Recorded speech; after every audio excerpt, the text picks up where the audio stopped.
¿Cómo están? Muy buenas tardes. Soy Nicolás Alvarado, coordinador del coloquio anual de Muro a Muro de FIL Guadalajara, que llega aquí a su cuarta edición.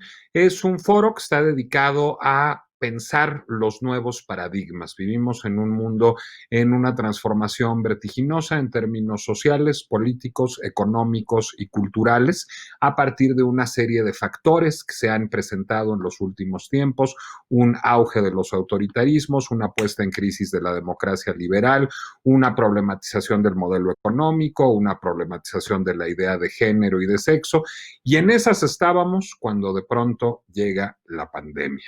Por eso, de Muro a Muro está dedicado este año a lo que hemos denominado el nuevo desorden postviral.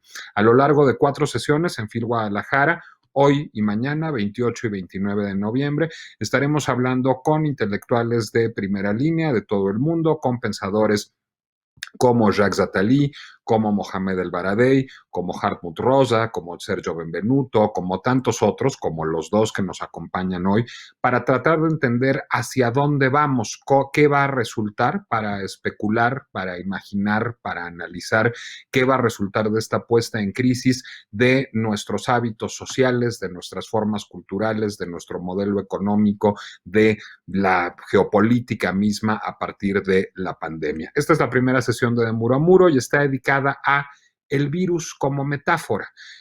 Uno de los principales autores que consultamos para la configuración de esta edición de Muro a Muro fue Buruma, extraordinario escritor, ensayista, editor, también extraordinario defensor y teórico de los derechos humanos.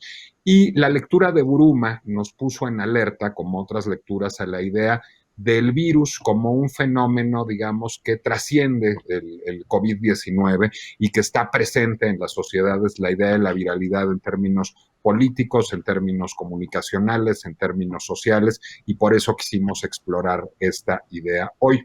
Nos acompaña también un interlocutor de larga data, no solo de Buruma, sino de FIL Guadalajara, Enrique Krauze. Nos honra muchísimo que la visita anual de Enrique Krauze a FIL Guadalajara este año haya sido por esta vía, por de Muro a Muro, y se me antoja mucho este intercambio, no necesariamente armónico, y eso se me antoja más, que vamos a ver a lo largo de la próxima hora entre Buruma y Enrique Krauze. Y nos acompaña Paloma Vargas, académica de la Escuela de Humanidades del Tecnológico de Monterrey, porque a partir de este año, de Muro a Muro es una iniciativa conjunta de 2 ferias del libro y de 2 universidades, de FIL Guadalajara y de FIL Monterrey, de la Universidad de Guadalajara y del Tecnológico de Monterrey. Ya tuvieron la oportunidad de ver a Paloma en las sesiones de Muro a Muro en FIL Monterrey, en una mesa espléndida justamente sobre este tema, sobre el virus como metáfora, en donde Paloma hizo una extraordinaria labor, y nos honra mucho que esté aquí en representación de una institución con la que creo que tendremos mucho que construir, la Universidad de Guadalajara y FIL Guadalajara, el TEC de Monterrey y FIL Monterrey. Muchísimas gracias a Ana Laura Santamaría y a todo el equipo del Instituto Tecnológico de Monterrey por todos sus buenos oficios para que esta iniciativa reúna ambas universidades.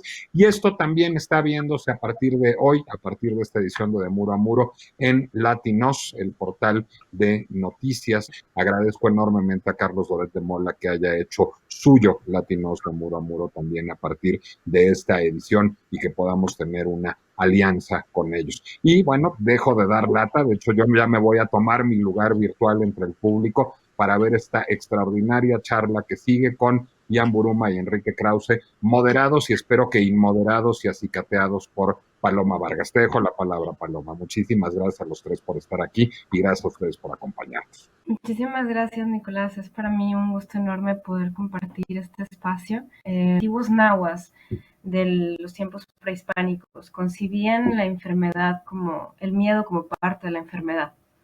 En el Códice Florentino, compilado por Fray Bernardino de Sahagún, se registra cómo el tonali era entendido como una fuerza vital de los seres humanos. Para que los humanos estuvieran sanos, el cuerpo y el tonali debían de estar en equilibrio. El miedo, los celos, la rabia y otras emociones de esta naturaleza causaban un desbalance en el cuerpo y una pérdida de tonali. Ahí es cuando la enfermedad invadía el cuerpo.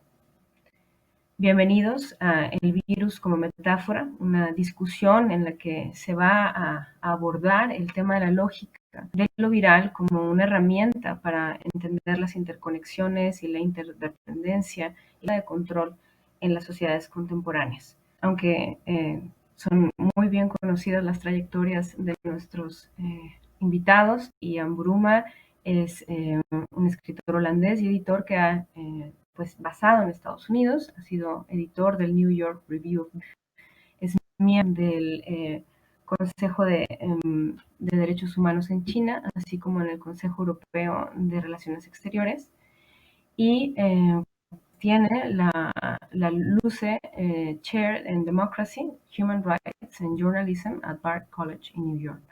Y bueno, Enrique Krauze ha escrito 20 libros, entre los que han Estilo de Caudillos, Biografía del Poder, La Presidencia Imperial, y El Pueblo Soy Yo. Ha producido más de 500 programas y documentales sobre la historia de México. Es director de la revista Letras Libres y de la editorial Clio. Pues un honor estar aquí con ustedes. Y pues we will change to English during this discussion, and I think that it's important that Ian can hear what I just said about the introduction, so I will repeat part of this in English, just the part of Well, an hour. I understood enough that you don't really need to do that. Perfect, Ian. Thank you. Okay, so I give you the word. We hear you. Thank you. Okay, well, thank you very much for this invitation. It's a great pleasure. I won't say very much, especially not about metaphors, but I'll say a few things. Academics, like other natural catastrophes, almost invariably invite conspiracy theories. It's well known in European history that whenever there was a plague, this would lead to pogroms against Jews, and Jews were blamed for the plagues, for spreading diseases, for killing children, and so on and so forth. A more recent example of the same phenomenon happened in 1923, when there was a devastating earthquake in Tokyo, in Japan, and a rumor immediately went round the city, stoked by certain people, deliberately, of course, that the Koreans had deliberately poisoned the wells and were killing native Japanese, the Koreans being an unpopular minority, and that somehow they were responsible for the large numbers of deaths that were in fact the result of an earthquake and a terrible firestorm. Now, the question is, why do natural catastrophes, including epidemics, invite conspiracy theories? Well, certain things, I suppose, are too obvious to dwell on for very long. One is that natural catastrophes are mysterious, and certainly were. It suddenly happens. It comes out of nowhere. It's not always adequately explained. As in the case of the COVID epidemic, we didn't really know what started it. There were many theories. We know that it probably started in China, but that's about all we knew. And for the lack of an explanation, people then look for a simple one. And a simple explanation usually means that you have to blame it on somebody, preferably an unpopular minority. So it's to fill in the gap, fill in the mystery of sudden horror and catastrophe. The point is often made that conspiracy theories do especially well under dictatorships, or at least political systems when there are a lot of constraints on free speech. In other words, when people don't have enough information on what's going on, they make things up, simply to have this sense of control over reality that otherwise seems slippery and mysterious and inexplicable. And so you need simple explanations, and the simple explanations very often turn into very complicated explanations, but at least they're explanations that you can say, this is why A or Z or A or B or C happened. People need this, and otherwise they feel at sea. Now, I said that this happens especially under dictatorships, when there is a lack of free information.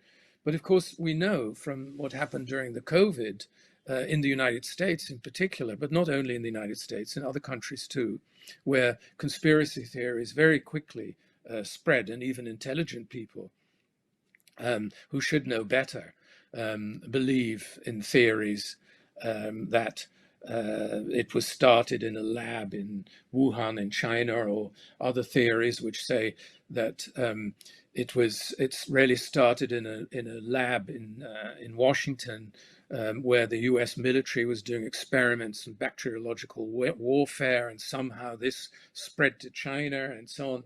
There are also theories that the whole thing is a hoax cooked up by people like Bill Gates or George Soros to somehow dominate the world population. Now, in the United States or in European democracies, and no doubt Mexico, you can't blame this on a dictatorship or a lack of information.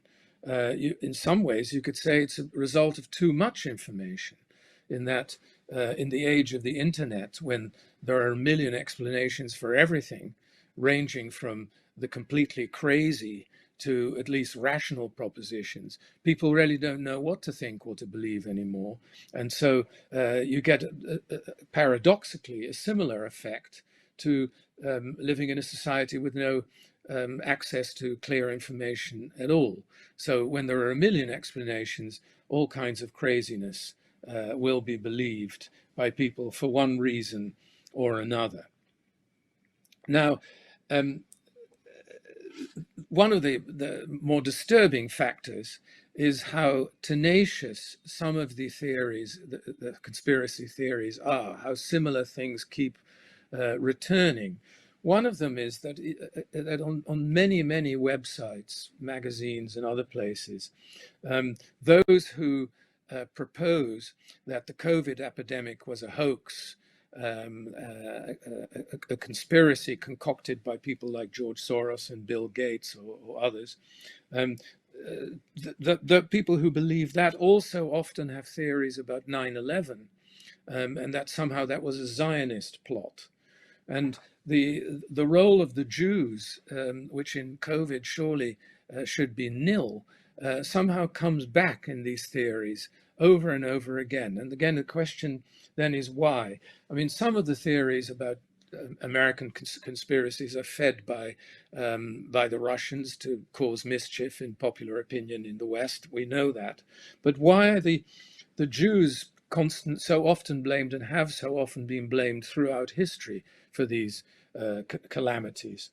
I think one of the reasons is that traditionally anti-Semitism, so in the days of the plagues, anti-Semitism was a question of religion, that the Jews were the religious enemy. They'd killed Jesus Christ and so on. And they were very visible and often living in remote communities.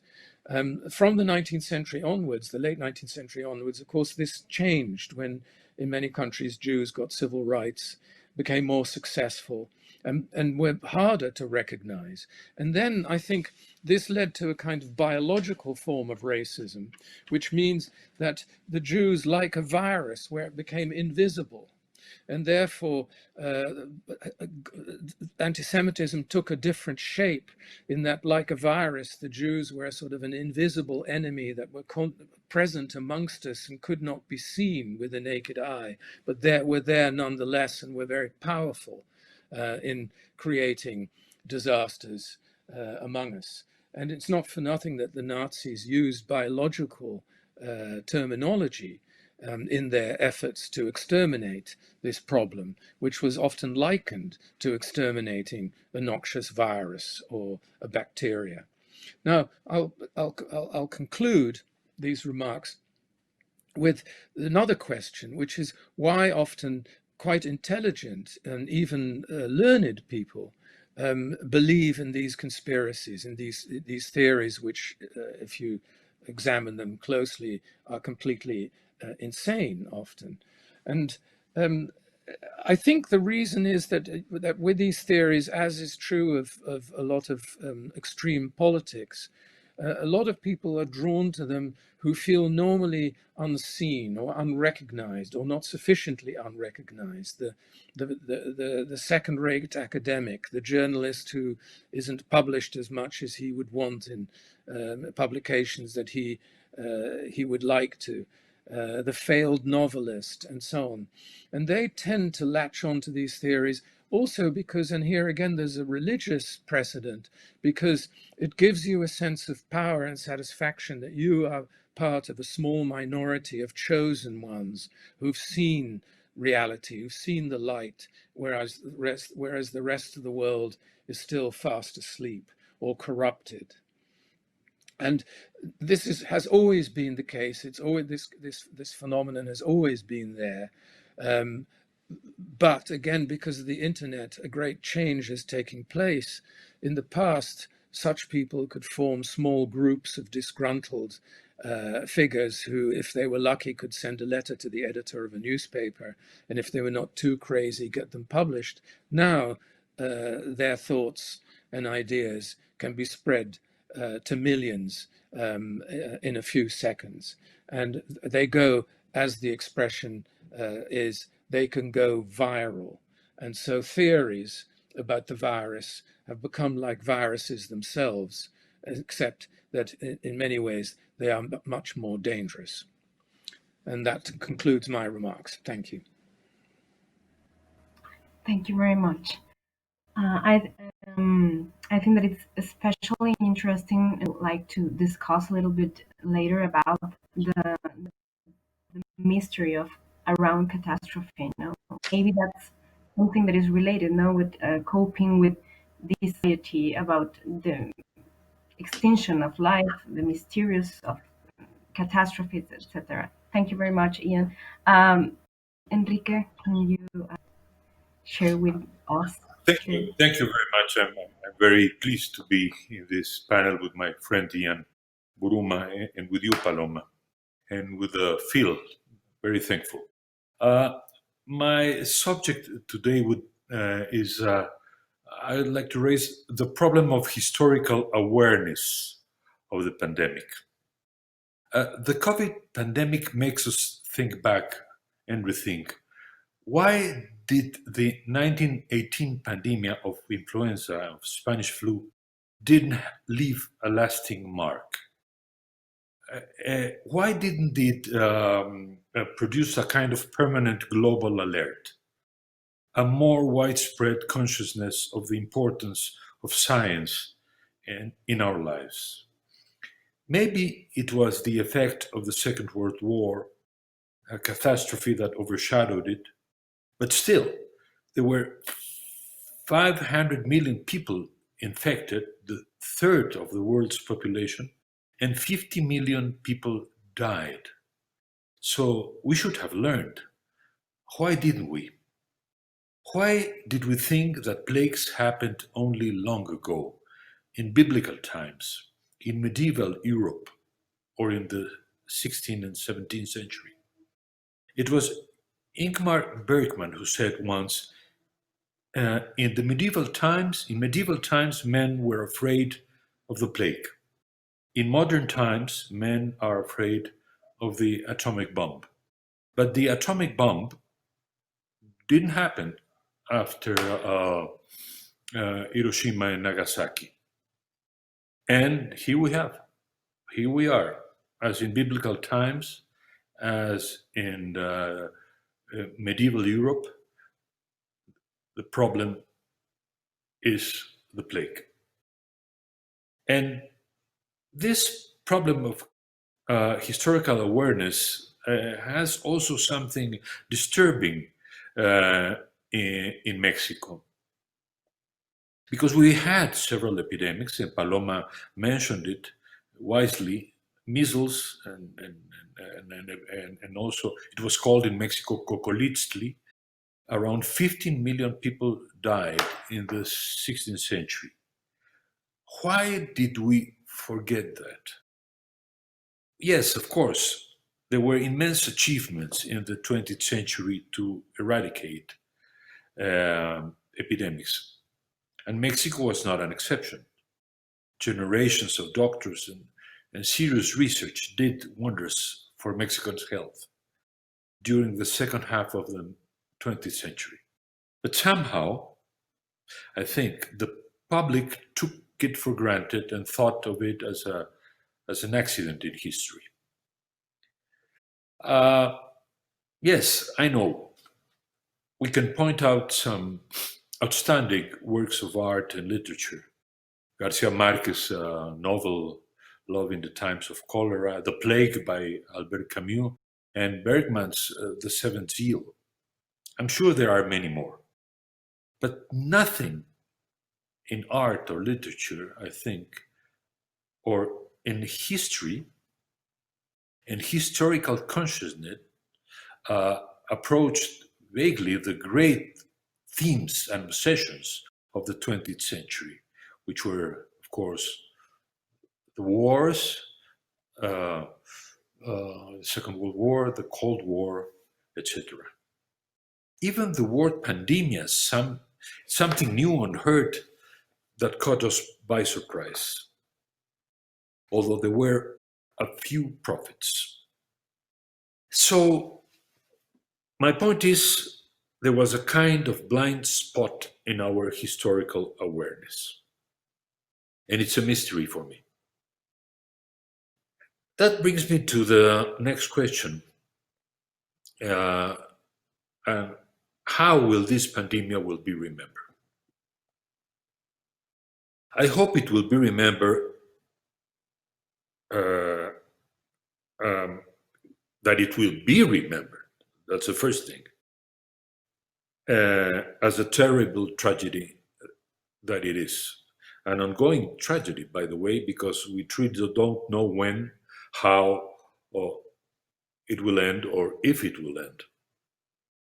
But when it comes to it, I hope its outcome can lead to a great leap in our respect of science and the prestige of science in a time when even the value of science has been put in doubt by populist politicians. Second, I hope that it can also lead in a growing consciousness of the need to enhance global efforts to tackle climate change. And third, I hope it will also make possible a much more rapid, effective global cooperation. So to sum up, for me, it's a mystery. I don't understand why such an immense tragedy for humankind that happened 100 years ago left in the public conscience of at least of the Western world, such weak imprint. And that brings me to what I would like to ask my friend Ian, which is this. You lived for many years in the Far East. You were an editor there, and you've written books about it, about that experience, memoirs of that experience. How do you see the difference of the approach between the pandemic in countries like Japan, China, Singapore, Taiwan, Vietnam even, in comparison to America and Europe? And if you see some difference of the approach between those countries, and is there my idea that in the West we simply forgot that immense tragedy of 100 years ago? Am I also talking about the East, or did they somehow manage to remember? Would you like me to answer? Oh, yeah. Okay. Well, and in some ways, it was remembered more there, because one of the reasons, there may be other reasons, but one of the reasons I think that in Japan and in Korea, South Korea, China, they've been more successful in containing corona, is that they wear masks, and this is not an ancient tradition. The Japanese began to wear face masks when they had colds to stop spreading their cold to other people on public transport and so on. Since 1918, it's a legacy of the flu epidemic. And so it did leave a certain memory in some places. I suppose the other reason is that there is in some countries, a greater trust in the authorities. In some countries, perhaps also more inclination to social conformity, that it's easier to get people to conform to certain rules like wearing masks or keeping their distance or other necessary measures than in countries where people tend not to follow rules or the authorities. But again, one should be very careful with these great sweeping comparisons between East and West, because there are great differences inside the Western world. The French government was quite strict about imposing lockdowns and that kind of thing, compared to, say, the Dutch government, where they made a deliberate decision, and the government said this, that they wouldn't make it mandatory to wear masks, but they would leave it up to the individual responsibility of the individual citizen who was an adult and could be trusted to act responsibly. Well, people didn't act responsibly, with the results that we can read about in the newspapers. But actually, you cannot say that it's worse in, say, the Netherlands than it is in France. So again, these explanations only go so far. But I think to answer your question, clearly wearing masks has been enormously important, and it was a legacy of 1918 in East Asia. I would like to ask you a question both about relationship between this take and the information, because Ian talked about how today the information that we have too much information, right? About what it is the illness, how to treat it, all the misleading news about the situation. And at the same time, we are talking about the place or epidemics in time, right? We have, during this discussion, medieval plagues, no? The Cocolistli, 16th century, the influenza española, no? Tifo, Maria, in 19th century in Mexico, for example. A lot of epidemics. But I want to say, I want to share with you this idea that, okay, when we think in the Cocolistli, for example, in the 16th century, we were in the first years of the printing press, right? To share something, to publish things was extremely difficult, right? And there was so much infrastructure to control information. And right now, in a point in which basically everyone can publish their own information, right? So individual conception of the illness and expression has been like this, it increased in this huge information of the individual experience now.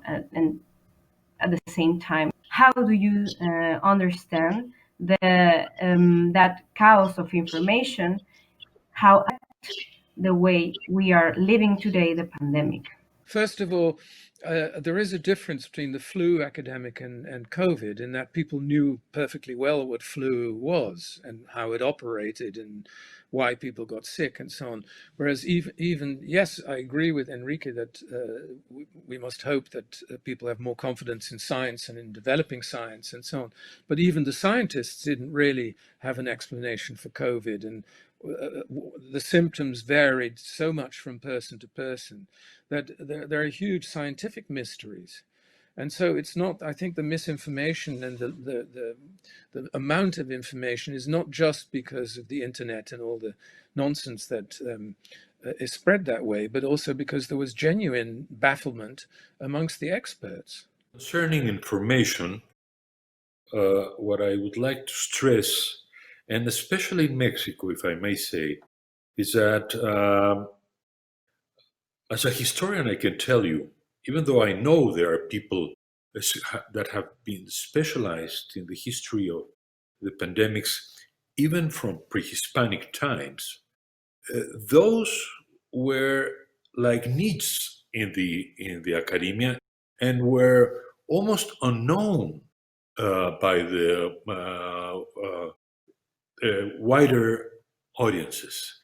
It's something that would be very important, either for private pursuits and public too, to give us historical awareness of Mexico as a place that has suffered from these diseases since pre-Hispanic times, and also accompany that information, that historic information, with what you, Paloma, said at the beginning, the quite different ethical, theological, medical approaches to this illness. Let's not forget, for instance, just one point, that the greatest poet of Mexico's, maybe of Mexico's colonial times for sure, and one of the greatest poets in Mexican history, Sor Juana Inés de la Cruz, died from attending people that were infected by an epidemic. So we need to bring this to the. We're living with that as we speak, and we'll be living with that for many months. I hope only months, not years. But we shouldn't forget. That would be my main point. And let me stress again, and particularly in Mexico, because I have no voice, no way to convey this message to the United States, but in Mexico, yes. Science and more science. It is a crime what has been done officially by the government to not to only to the institutions of scientific research in medicine and other fields, but it is a crime what has been done to science and to the prestige and the place of science in the 21st century. Indeed, in many ways. Ian, I'd like to ask you about the idea of your ideas and analysis, the treatment of guns during the pandemic, because I have read something, a piece of work that you wrote about it, and I think that is very interesting that maybe we can say about how during the COVID-19 epidemic, the stores that sell the guns in the state wanted to have this possibility to be considered as first necessity. Well, one of the paradoxes, grotesque paradoxes, is that the same people who will run to the gun shops are also people who are likely not to want to wear a mask and imitate their president, because they see it as a form of individual liberty not to have to wear a mask, and by the same token see it as a sign of their individual liberty that they can go around with guns. Once again, I think it has something to do with attitudes to authority. in that the United States is as far as I know, and Enrique, as an historian, may be able to correct me here, but as far as I know, the United States is the only liberal democracy where the state has no monopoly on violence. In other words, where individual citizens can arm themselves. And the reason that this started with the right, constitutional right for militias to arm themselves, it doesn't talk about individuals, but militias to arm themselves, was a distrust of the state. It was the idea that a free citizen ought to be able to organize armed resistance against a government that will take away its freedom. And this form of paranoia never went away. And so the same people who have a deep distrust of the federal government and a warped idea of individual liberty will run to the gun shops as soon as they feel unprotected. And the virus gave rise to such fears, and they didn't feel that they were afraid that it would lead to mass violence and so on. And the only way to protect yourself is to buy a gun. Paloma, and I would like to point out a bit more about the importance of information. Information not about the medical aspects or the health aspects that are at stake here, but of the lasting consequences that we can only now foresee, but we need information of that, and we are lacking information. For instance, the way we work, how this pandemic is changing, and in which ways will it change lastingly or not the way we work in the office. It depends on different companies, of course, industry, service companies, commerce, but that's something that we need to be to discuss, to be more informed, and to debate. Maybe the key word here is debate. What we are needing in television, in radio, is I'm talking here about Mexico, which is what concerns me, is debate. We need to debate all these things. We need to debate how it will affect the way we learn. Decades ago, we've been talking about universities. Are the universities remains of the past? The size of the universities, the need to attend personally classes, even the doubtful usefulness of the personal attendance for knowledge and creativity. What will COVID do to universities and to schools? The way we work, the way we learn, the way we relate, that's another immense point. Of course, there are all sorts of pieces and essays coming out everywhere about on these subjects, but I would like in Mexico to have debates on these subjects. Not to mention, of course, the effects on the economy, and something not for the experts, but more for the poets and the writers. The way we live and the way we die, the way we think of life and death. This it might lead to a kind of philosophical reassessment of Stoicism in life.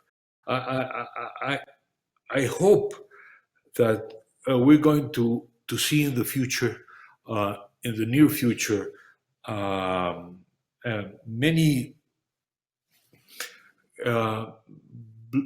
blooming of novels and essays and poems to rebuke, for instance, the myth of infinite progress. I mean, these are aspects of the pandemic that need to be tackled in public debates. And unfortunately, due to the polarization that we live in Mexico as elsewhere, but very acutely in Mexico, there is no such thing as public debate on these subjects. And the most important subject of all, the situation of Mexican health, because we are, as we speak, already have 1 million people infected and 100,000 people that have died from COVID. So this is a call for public debate on these subjects. At this point, we have discussed about fear and violence and how the situation of the COVID make harder, you know, the social relationships, and we have talked about history as a memory also, and the historical awareness as a way to cope with the anxiety and all the things that we don't know how we're gonna live it. But I will to ask you to conclude. How do you think is a very tricky question, I know, but how do you think that the world is going to be after this pandemic? Well, let me tell what I would like to think about the future is this. A few weeks ago, months ago, I spoke with a friend of ours, of Ian and I, Leon Wieseltier, who told me that he was reading a book in Hebrew, and the title of that book in Hebrew was Olam Hafush.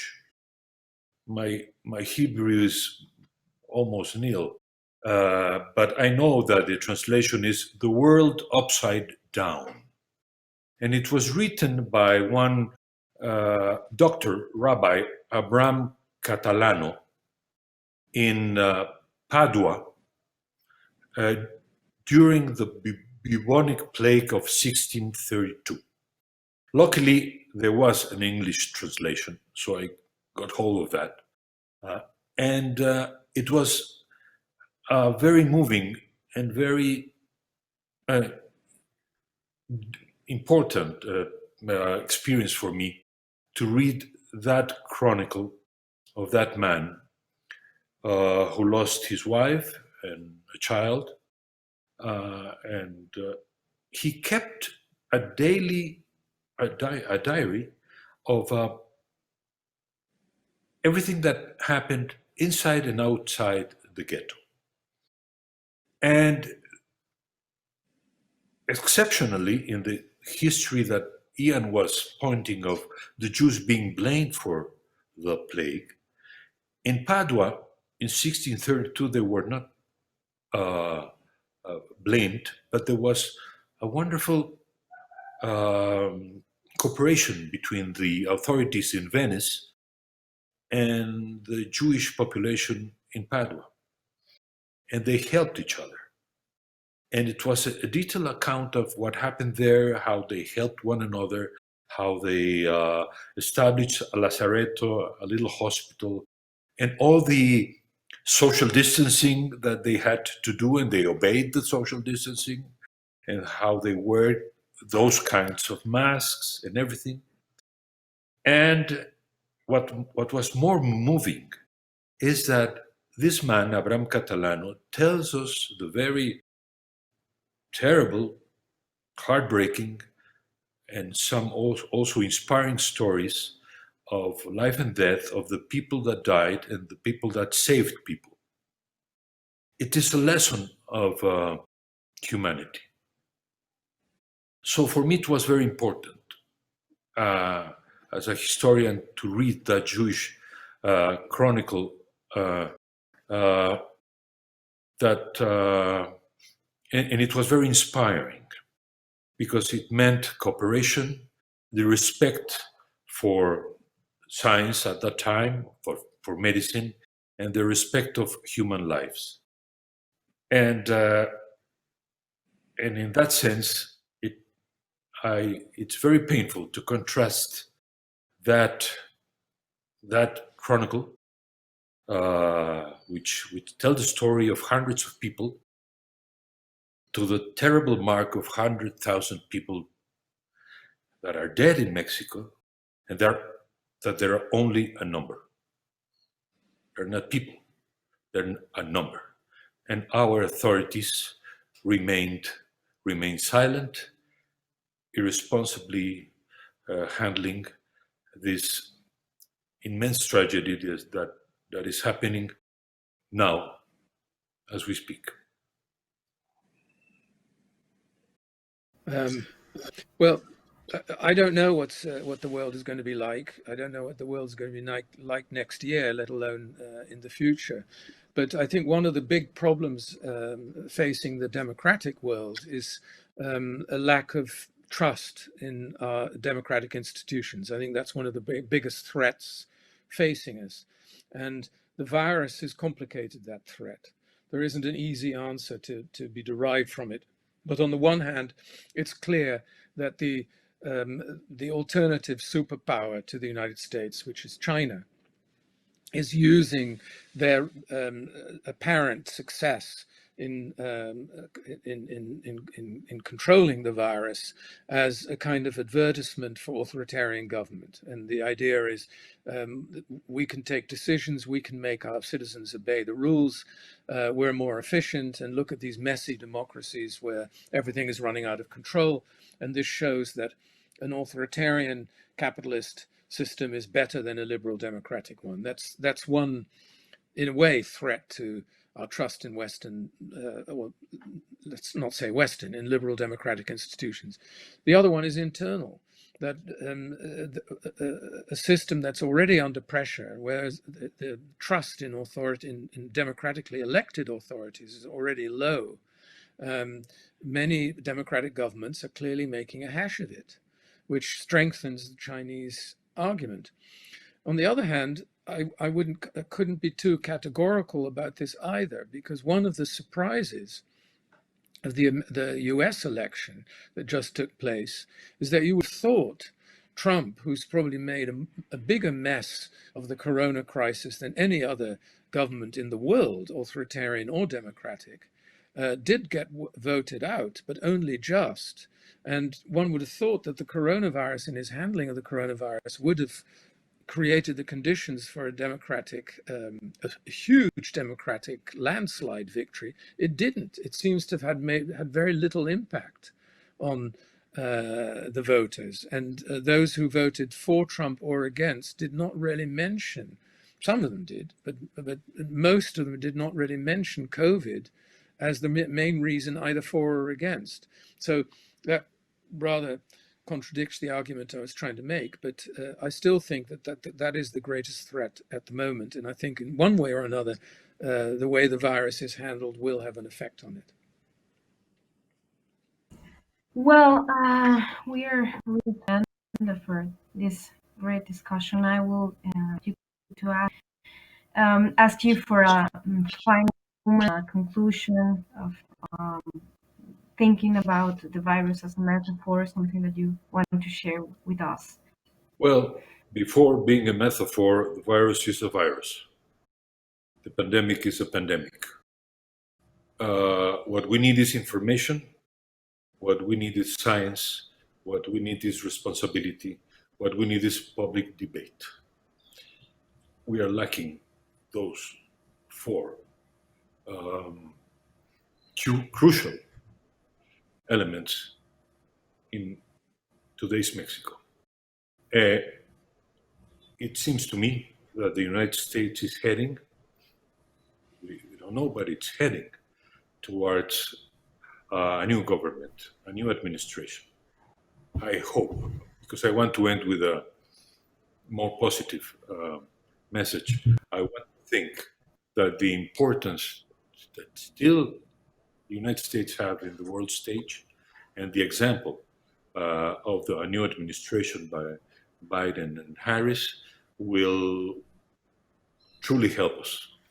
First of all, help us south of the border.